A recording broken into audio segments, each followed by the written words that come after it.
My girlfriend announced, "I'm choosing my ex as our baby's godfather." Stop being so insecure. I replied, "Your call." Then, at the baby shower, I introduced her to my attorney. The paternity test results were tucked inside the gift bag. I, a 31-year-old man, learned about my girlfriend Mia's 29, brilliant godfather plan 3 months before our son was born. We'd been together for 2 years, cohabiting for 1. The pregnancy was supposedly a joyful surprise. We were at her parents' house for a weekend dinner when she dropped it casually, like she was commenting on the dessert. "Oh, by the way, I've decided Ethan will be the baby's godfather." I nearly choked on my chicken. Ethan was her ex, the one she dated for 5 years, the one she called her best friend after their amicable split, the one who sent her daily good morning texts. "That's surprising," I managed. Her mom, Diane, clapped her hands. "Oh, how perfect! Ethan's so great with kids." Her dad, George, nodded. "Smart pick." Known him since he was a teen, I looked at Mia. "Can we talk about this privately?" "What's to talk about?" "It's my decision. Our baby." She rolled her eyes. "God, Liam, can you stop being so jealous? Ethan and I are just friends. He's been in my life longer than you. He deserves this role." "Deserves?" "Yes, deserves. He's been so supportive during this pregnancy, unlike you, always acting possessive and suspicious." Diane chimed in, "Liam, honey, you need to be more mature about this. Confident men don't feel threatened by their partner's friendships." I wanted to mention how most friendships don't involve the guy showing up at our place at midnight because Mia was stressed, or taking her to 4-hour coffee catch-ups, or buying her prenatal supplements because he was in the area. But I just said, "Your call." Mia smiled, pleased. "See? That wasn't so hard." That night I couldn't sleep. Something felt wrong, had felt wrong since she announced the pregnancy. The timing was off. She'd been on a girls' trip with her old college crew around conception. She swore she'd been loyal, though. The next morning, I called my friend who works at a DNA lab. "Hypothetically," I said, "how could someone get a prenatal paternity test without the mom knowing?" "Hypothetically, you'd need her blood sample and a cheek swab from potential fathers. Non-invasive tests use the mom's blood now. But getting it without consent? That's tough, man, tough, but not impossible." Mia had a prenatal checkup that week. She always insisted I come, but made me wait outside during exams because she was private about her body. "Babe," I said that evening, "I want to be more involved. Can I be there for the blood draw at least? Needles freak me out, but I want to support you." She teared up. "That's so sweet." Yes. At the appointment, while she looked away from the needle, I asked the nurse, "Can you take an extra vial?" I want to surprise her with one of those baby DNA heritage tests. The nurse, charmed, thought it was cute and drew an extra vial. Getting Ethan's DNA was simpler. He was always at our place, using our guest bathroom. 1 new toothbrush, 1 accidentally collected toothbrush. 2 weeks later, the results arrived. I stared at the email for 20 minutes. Probability of paternity, Liam, 0%. Probability of paternity, Ethan, 99.9%. No tears, no anger, just numbness. Then I called my lawyer. Update 1. You all wanted updates. Here they are. After the results, I played it cool, award-worthy acting. Attended every appointment, built the crib, decorated the nursery. Mia was thrilled with my attitude shift. "I knew you'd come around," she said, kissing me. "Ethan's going to be such a great influence on our son." Our son. Her nerve was unreal. Meanwhile, I was gathering evidence. Every text between them. She left her phone unlocked constantly. Every late-night visit. Every extended lunch. My lawyer, Carter, was compiling a file. "In this state," he explained, "if you're unmarried and not the biological father, you owe nothing. But sign that birth certificate, and you're liable for 18 years. What about emotional distress? Fraud? Now you're talking. Keep collecting proof." The baby shower was Mia's idea, but I eagerly backed it, even helping plan. "You're being so great," she gushed. "I love this new you." The new me was secretly working with Carter and a private investigator. The PI found that Mia and Ethan's girls' trip coincided at a hotel 2 states away. Same room, 3 nights, confirmed by records. But here's the kicker. Ethan had a fiancée, engaged for 6 months. Poor Natalie had no clue her man was playing family with his ex. I contacted her anonymously at first, hinting she should check into Ethan's friendship with Mia. She dug deeper, found the lunches, the late visits, everything. She was furious and wanted in on the baby shower reveal. "He told me Mia's baby was yours," Natalie said over coffee. "Said you're all just close friends.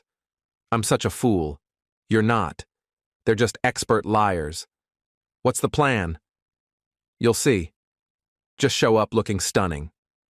2 weeks before the shower, Mia got pushy. "I want Ethan to give a speech as godfather." "Of course," I said. "Whatever you want."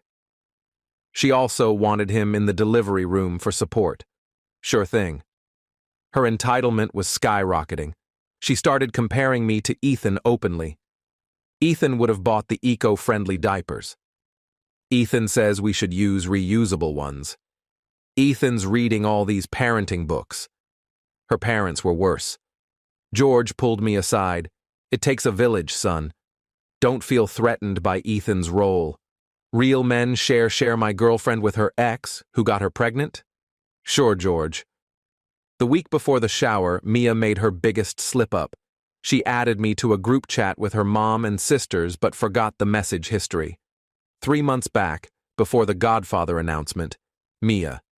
"Ethan's the dad, but Liam doesn't know. I'll figure it out after the birth." Her sister Ava. "That's messed up, Mia." Mia. "Liam has better insurance and a steady job. Ethan's still figuring things out. It's best for the baby, Diane. Smart move, honey. Lock in the resources. First, I screenshotted it all. Carter nearly cheered when I sent them. This is golden. Conspiracy to commit fraud. We can go after them all. The baby shower was 3 days away. Everything was ready. Update 2. The shower was at Mia's parents' house. 60 guests, pastel decorations everywhere. Mia refused to learn the gender because Ethan thought surprises were special. I arrived early to help set up, really placing cards on specific chairs, Carter's, Natalie's, and the PI's, who I invited as my cousin. Mia was radiant, holding court in a floral headband Ethan crafted. Yes, he made her a headband for my girlfriend's baby shower. "Isn't she glowing?" Diane asked me. "Pregnancy looks amazing on her." "She's something," I agreed. Ethan arrived 30 minutes late with a fancy gift basket, organic everything. He hugged Mia too long, hands on her belly. "How's the little one?" "Nice save, Ethan." Natalie walked in 10 minutes later. Ethan paled. "Babe, what are you doing here?" "Liam invited me. So sweet, right? I wanted to celebrate your best friend's baby." Mia's smile wavered. "You're Ethan's girlfriend?" "Fiancé, actually." Natalie flashed her ring. 6 months now. He talks about you constantly. Says you're like his sister." The tension was electric, but we were just warming up. Time for gifts. Mia opened each one, oohing over every onesie and toy. Then she reached mine, a small, elegantly wrapped gift bag. "Oh, Liam, you didn't have to get me something special." "Open it." Inside was an envelope. She pulled out the papers, her face shifting from confused to ashen to panicked in seconds. What is this?" "Read it aloud," I suggested. "Everyone's curious." Her hands trembled. "This is private medical information." "Is it? You made public choices about this baby, like naming the real father as godfather. Might as well share the rest." Ethan stood. "What's happening?" Carter rose. "Mr. Ethan Brooks, I'm Carter Hayes, attorney for Mr. Liam. We need to discuss your financial responsibility for this child."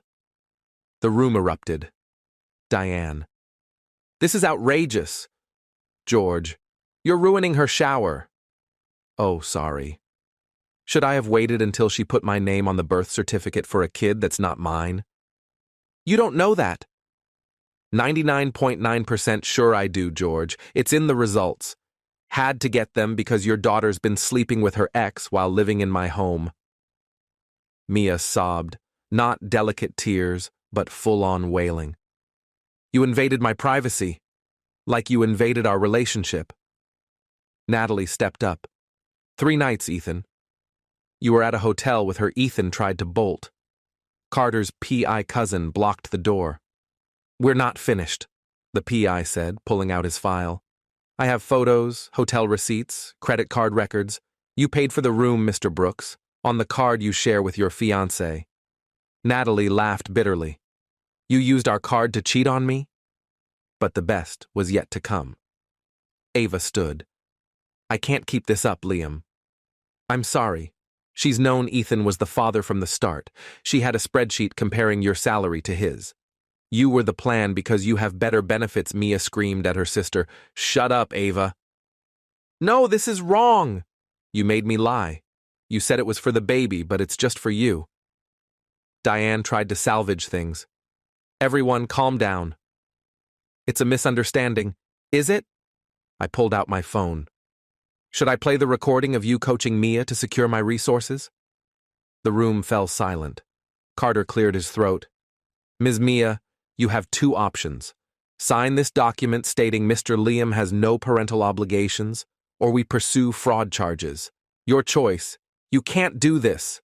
You're pregnant with Ethan's child, which you just admitted to 60 witnesses. Mia looked for support. Her friends were filming. Her relatives were stepping back. Even her parents looked defeated. She signed the papers. Ethan tried to slip out again. Natalie dumped the gift basket over his head. Here's your organic baby stuff. As I left, Mia grabbed my arm. Please, don't leave me like this. The baby needs a dad. He has one. You picked him, remember? I was just the bank account. I love you. No, you love my health plan and steady paycheck. Big difference. Final update. The baby was born 2 weeks after the shower. A boy. Ethan was there for the delivery because Mia's parents refused to go after the shower fiasco. Per mutual friends, it was a mess. Ethan passed out during labor, vomited on a doctor, and tried to leave twice. Real dad material. The legal fallout was glorious. Mia had to repay me for all prenatal costs I'd covered, about $3,000. I kept the apartment as the lease was in my name. She had to return the push present, a necklace I'd bought, another $2,000. Ethan's on the hook for child support. Natalie took him for everything in their breakup. The hotel charge was the final straw in a string of financial betrayals. But here's the real karma. Mia picked Ethan because he was so good with kids. Turns out, he hates babies. He lasted 1 week of night feedings before moving back with his parents across state lines. Now Mia's a single mom living with her parents, who are far less supportive after learning they were part of a fraud scheme.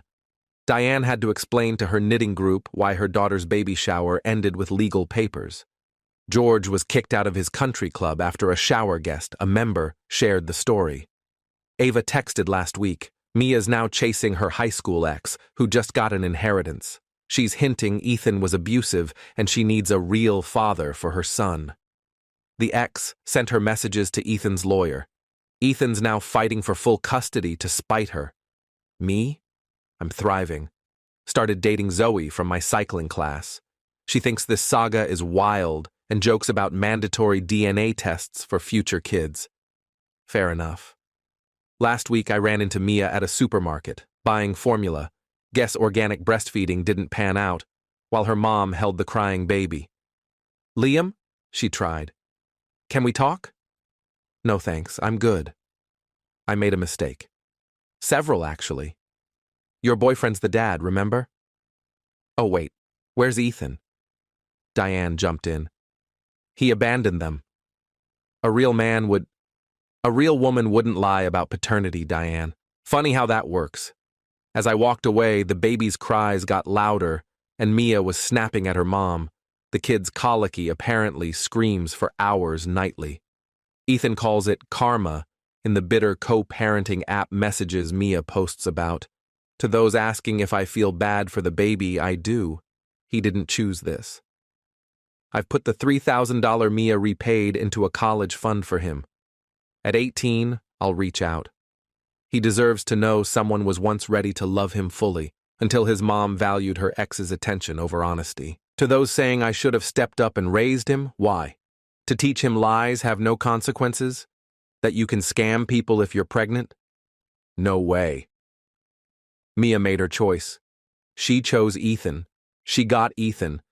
That he's a deadbeat who can't handle responsibility? Not my issue. That's what happens when you pick a baby daddy based on floral headbands and eco vibes instead of actual integrity. Play dumb games, win dumb prizes, or in this case, a colicky baby with an absent dad and grandparents who resent you for tanking their social standing. P.S. Ethan's new girlfriend, he moved fast, messaged me asking if the baby story's true. I sent her the paternity test and shower footage. She dumped him on the spot. Some people never learn. PPS Ava just texted, Mia joined an MLM, trying to sell protein shakes to the baby shower guests, the same ones who saw her commit fraud. Bold move. PPPS Carter framed the signed documents, says it's his most satisfying case without a courtroom. He sent Mia's lawyer a gift basket with a note. Better luck next time.